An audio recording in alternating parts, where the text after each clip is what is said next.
নিরাপত্তা কড়াকড়ি যেন জনগণ থেকে সরকার প্রধানকে দূরে ঠেলে না দেয় এসএসএফকে প্রধানমন্ত্রী। আধুনিক বাহিনীতে রূপান্তরের ঘোষণা। এমপিদেরকেও ঋণখেলাপি নন সংসদের স্বরাষ্ট্রমন্ত্রী। প্রস্তাবিত বাজেট বিএনপির ১৭ বছরের চিন্তার প্রতিফলন, মন্তব্য আইনমন্ত্রীর। জুলাই সনদের ফয়সালা সংসদে না হলে রাজপথে আন্দোলন, বলছে জামায়াত। রোববার ১১ দলীয় ঐক্যের বৈঠকে নতুন কর্মসূচি। এবং বিশ্বকাপের গুরুত্বপূর্ণ ম্যাচে রাতে বসনিয়ার মুখোমুখি সুইজারল্যান্ড, ভোরে দক্ষিণ কোরিয়ার প্রতিপক্ষ মেক্সিকো।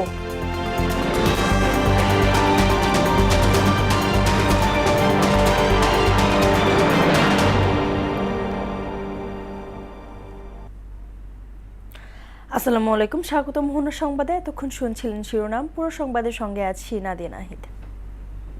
স্পেশাল সিকিউরিটি ফোর্স এসএসএফকে আধুনিক কৌশল ও প্রযুক্তিগত দক্ষতা অর্জনের মাধ্যমে বহুমাত্রিক নিরাপত্তা চ্যালেঞ্জ মোকাবেলায় প্রস্তুত থাকার আহ্বান জানিয়েছেন প্রধানমন্ত্রী তারেক রহমান। বলেন, সাহস এবং দক্ষতার দিক থেকে বিশেষ এই বাহিনীটির পিছিয়ে থাকার সুযোগ নেই।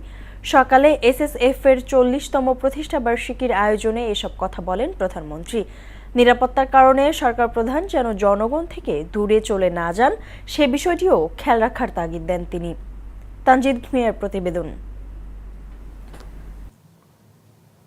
বৃহস্পতিবার সকালে রাজধানীর তেজগাঁওয়ে প্রধানমন্ত্রীর কার্যালয়ে স্পেশাল সিকিউরিটি ফোর্স এসএসএফ-এর ৪০তম প্রতিষ্ঠাবার্ষিকীর অনুষ্ঠানে যোগ দেন প্রধানমন্ত্রী তারেক রহমান।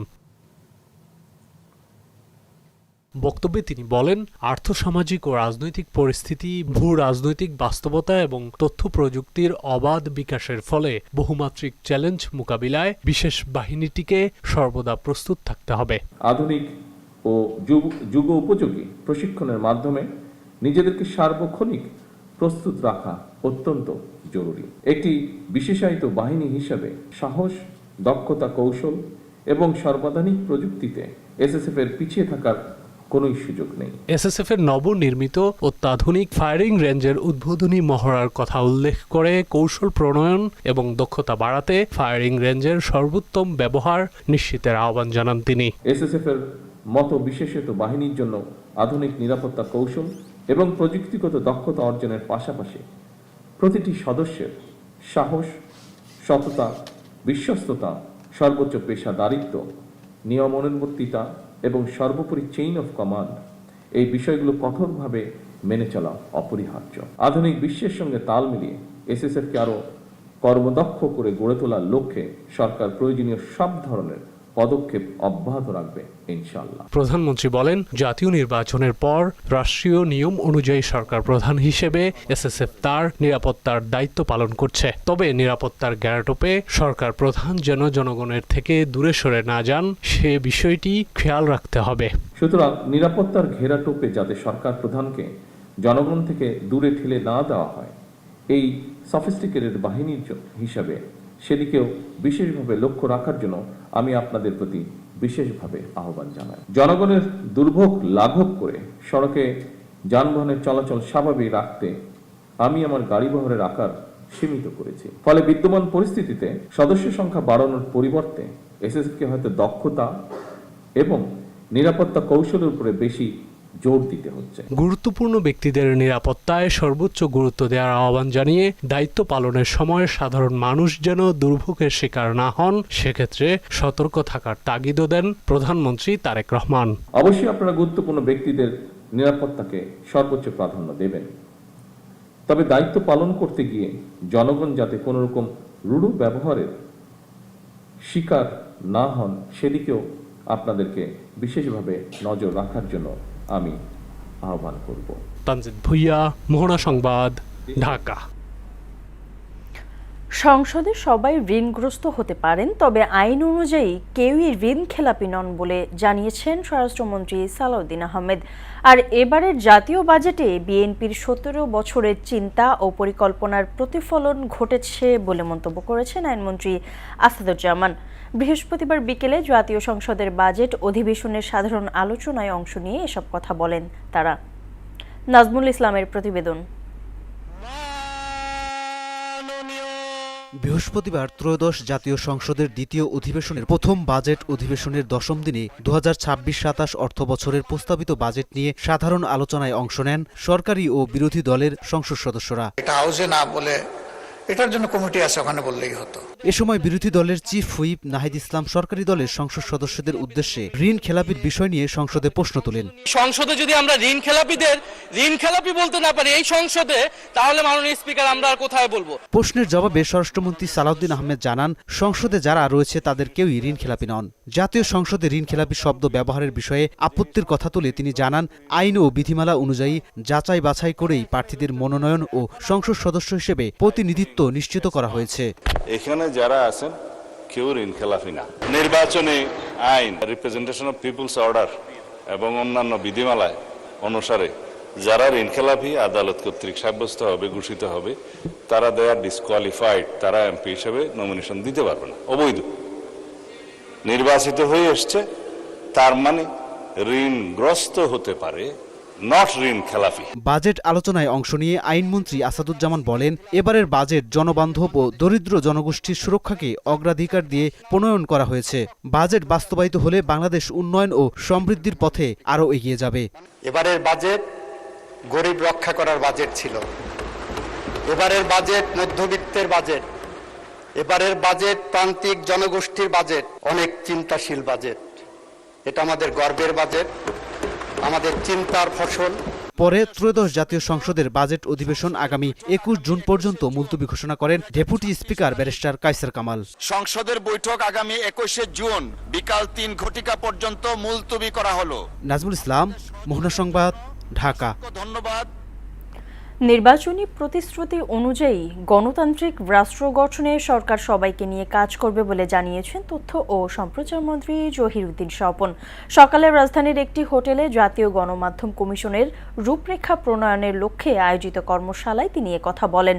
আলোচনার মাধ্যমে সবার মতামতের ভিত্তিতে সমস্যা খুঁজে বের করতে পারলে গণমাধ্যম কমিশনের রূপরেখা তৈরি সহজ হবে বলেও মনে করেন মন্ত্রী। নির্বাচনে যাওয়ার আগেই জনগণের কাছে প্রতিশ্রুতি দিয়েছি যে আমরা এই রাষ্ট্রকে একটা গণতান্ত্রিক রাষ্ট্রে পরিণত করার জন্য, একটা কল্যাণমূলক রাষ্ট্রে পরিণত করার জন্য যে সমস্ত জায়গাতে মেরামত করা দরকার সকলকে সাথে নিয়ে সেই সব জায়গাতে আমরা মেরামত করব, গণমাধ্যমের স্বাধীনতাকে নিশ্চিত করব এবং সেই লক্ষ্যে আপনাদের সকলকে সাথে নিয়ে আমরা পথ চলব। রাষ্ট্র গঠনে প্রধানমন্ত্রীর ছায়াসঙ্গী হিসেবে জুবাইদা রহমান কাজ করছেন বলে জানিয়েছেন বিএনপির স্থায়ী কমিটির সদস্য ডক্টর আব্দুল মঈন খান। সকালে রাজধানীর একটি শিক্ষা প্রতিষ্ঠানে ফাউন্ডেশনের ভাইস প্রেসিডেন্ট ডক্টর জুবাইদা রহমানের জন্মদিন উপলক্ষে আয়োজিত অনুষ্ঠানে তিনি কথা বলেন। সুবিধাবঞ্চিত পথ শিশুদের শিক্ষা ও জীবনমান উন্নয়নে জিয়াউর রহমান ফাউন্ডেশন কাজ করবে বলেও জানান ডক্টর মঈন। ডক্টর জুবাইদা যে আদর্শ, সে আদর্শ হচ্ছে আমাদের দেশের সুবিধা বঞ্চিত মানুষ যারা, সুবিধা বঞ্চিত শিশু যারা, তাদের উন্নয়ন করা, এটা হচ্ছে তার জীবনের লক্ষ্য। তিনি কিন্তু আপনাদের প্রতি তাদের এই আদর্শ, শিক্ষার আদর্শ আপনাদের কাছে নিয়ে এসেছেন এবং আমি বিশ্বাস করি তার সেই আদর্শ আমরা সবাই অনুসরণ করি। জুলাই সনদ নিয়ে রাজনৈতিক বিতর্কের নিষ্পত্তি সংসদেই করতে চায় জামায়াত, এমন মন্তব্য করে দলটির সেক্রেটারি জেনারেল মিয়া গোলাম পরোয়ার বলেন, অন্যথায় এর ফয়সালা হবে রাজপথে। গণভোটের রায় বাস্তবায়ন দাবিতে শনিবার খুলনা সার্কিট হাউস ময়দানে জামায়াতে ইসলামীর বিভাগীয় সমাবেশ উপলক্ষে আয়োজিত ব্রিফিংয়ে এমন মন্তব্য করেন তিনি। আগামী 21 জুন 11 দলীয় ঐক্যের জরুরি বৈঠক থেকে পরবর্তী আন্দোলনের কর্মসূচি ঘোষণা করা হবে বলেও জানান গোলাম পরোয়ার। গণভোটের রায় এই সরকারকে মানতে হবে এই কারণে যে তারা জাতির কাছে প্রতিশ্রুতিবদ্ধ, এবং আমরা কামনা করি সংসদ চলমান থাকায় সাংবিধানিক এই বিতর্ক, রাজনৈতিক এই বিতর্ক রাজপথে ঠেলে না দিয়ে সংসদেই এর সমাধান করা হোক। আমরা চাই না যে কোনো সহিংসতা, অনিয়মতান্ত্রিক আন্দোলন, রাষ্ট্র এবং সরকার অস্থিতিশীল পরিস্থিতি তৈরি হোক। আমাদের বিরোধী দলীয় নেতা পরিষ্কার বলেছেন আমরা তাই চাই না। গেল 24 ঘন্টায় হামের উপসর্গ নিয়ে আরও 5 শিশুর মৃত্যু হয়েছে। ওই সময়ে 1148 জনের শরীরে ওই রোগের উপসর্গ পাওয়া গেছে। 24 ঘন্টায় মৃত 5 শিশুর মধ্যে সিলেট বিভাগে 2 এবং ঢাকা, চট্টগ্রাম ও খুলনা বিভাগে 1 জন করে মৃত্যু হয়েছে। বিকেলে স্বাস্থ্য অধিদপ্তরের হাম বিষয়ক নিয়মিত প্রতিবেদনে এই তথ্য জানানো হয়। এ পর্যন্ত দেশে হাম ও এর উপসর্গে মৃতের সংখ্যা 666 জনে পৌঁছেছে। নরসিংদীর রায়পুরায় আধিপত্য বিস্তারকে কেন্দ্র করে দুই পক্ষের সংঘর্ষের ঘটনায় মেঘনা নদী থেকে আরও এক ব্যক্তির মরদেহ উদ্ধার করা হয়েছে। বৃহস্পতিবার দুপুরে উপজেলার নীলক্ষা ইউনিয়নে উদ্ধার হওয়া ওই ব্যক্তির শরীরে পুলিশের বুলেট প্রুফ ভেস্ট পরা ছিল। সংঘর্ষের ঘটনায় এ নিয়ে 4 জনের মৃত্যু হয়েছে। পুলিশ জানায়, গেল মঙ্গলবার ভোরে নীলক্ষার দড়িগাঁও এলাকায় ইউপি সদস্য নাজিম উদ্দিন এবং আলাল মুন্সি গ্রুপের সমর্থকদের মধ্যে আধিপত্য বিস্তারকে কেন্দ্র করে উভয় পক্ষ সংঘর্ষে জড়িয়ে পড়লে হতাহতের ঘটনা ঘটে।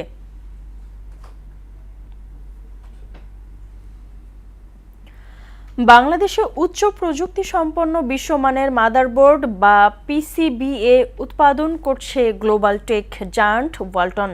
নিজস্ব ও দেশের অভ্যন্তরীণ চাহিদা মেটানোর পাশাপাশি বিশ্বের নানান দেশে পিসিবিএস সহ বিভিন্ন প্রযুক্তি পণ্য রপ্তানি করছে ওয়ালটন। এরই ধারাবাহিকতায় বৃহস্পতিবার গাজীপুরের চন্দ্রায় ওয়ালটন হাইটেক ইন্ডাস্ট্রিজ পিএলসির হেডকোয়ার্টার্সে আয়োজিত এক অনুষ্ঠানে ফিতা কেটে যুক্তরাষ্ট্রে ওয়ালটনের পিসিবিএ রপ্তানি শিপমেন্ট উদ্বোধন করেন ডাক টেলিযোগাযোগ মন্ত্রী ফকির মাহবুব আনাম এবং প্রধানমন্ত্রীর আইসিটি বিষয়ক উপদেষ্টা রেহান আসিফ আসাদ।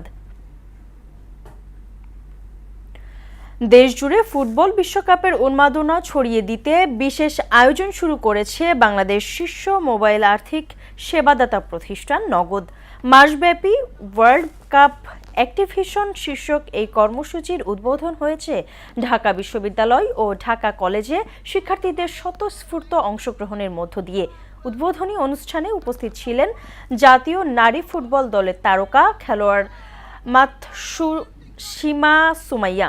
নগদ কর্তৃপক্ষ জানিয়েছে, ফুটবল বিশ্বকাপের আনন্দ দেশের মানুষের কাছে আরও বেশি করে পৌঁছে দেওয়া এবং ডিজিটাল আর্থিক সেবার সুবিধা সম্পর্কে সচেতনতা বাড়ানোই এ উদ্যোগের মূল লক্ষ্য। এবার আন্তর্জাতিক প্রসঙ্গ।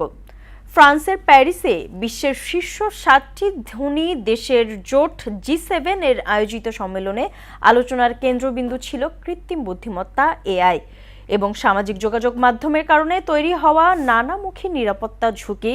সম্মেলনে বৈশ্বিক নিরাপত্তার সংকট, মধ্যপ্রাচ্য পরিস্থিতি এবং ইউক্রেন যুদ্ধ বন্ধের কৌশল নির্ধারণে মুখোমুখি বৈঠক করেন বিশ্বনেতারা।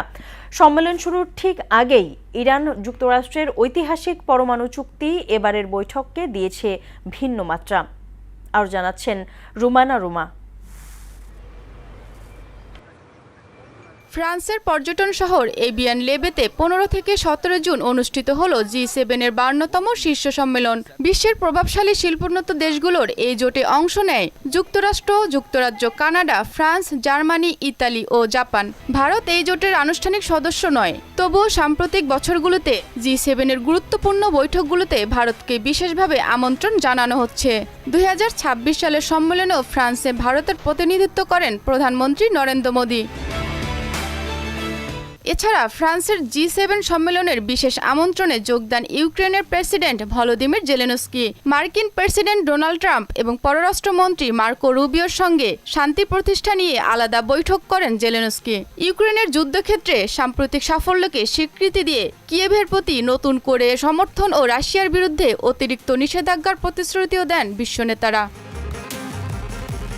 পাশাপাশি কৃত্রিম বুদ্ধিমত্তা নিয়ন্ত্রণ এবং বৈশ্বিক অর্থনৈতিক নিরাপত্তা নিয়েও একযোগে কাজ করার ঘোষণা দেন নেতারা। সম্মেলনে নজর কাড়ে ট্রাম্প মোদির দ্বিপক্ষীয় বৈঠক। যুক্তরাষ্ট্র ভারত সম্পর্ককে ইতিহাসের সবচেয়ে শক্তিশালী বলে উল্লেখ করেন ট্রাম্প। তিনি জানান, ভবিষ্যতের কোনো এক সময় তিনি ভারত সফর করবেন।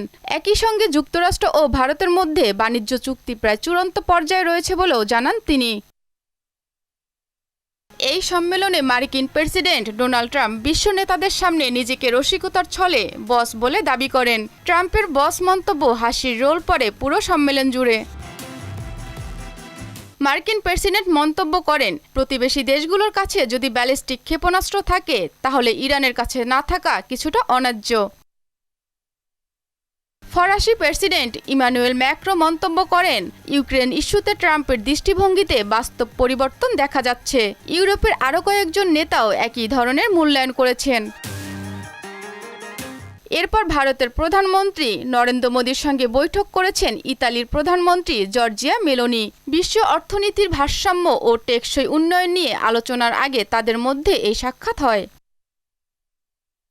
বৈঠক থেকে বৈশ্বিক অর্থনীতির স্থায়িত্ব এবং যুদ্ধ বিধ্বস্ত অঞ্চলে শান্তি ফেরানোর বিষয়েও আলোচনা করেন বিশ্ব নেতারা। রুমানা রুমা, মোহনা সংবাদ। শেষ করব মোহনা সংবাদ, যাবার আগে শিরোনামগুলো আরও একবার।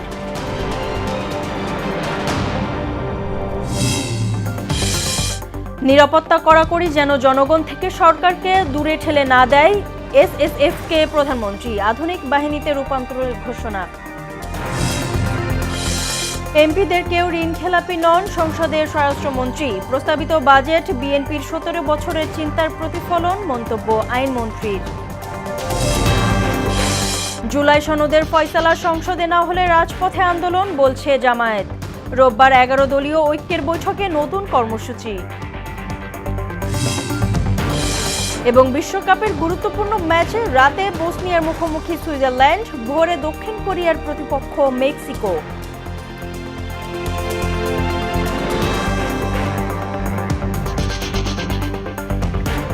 এই ছিল মোহনা সংবাদে। পরবর্তী সংবাদ রাত 12টায়। মোহনা সবশেষ খবর জানতে ভিজিট করুন www.mohana.tv। সংবাদ দেখতে পারেন ফেসবুক ও ইউটিউবেও।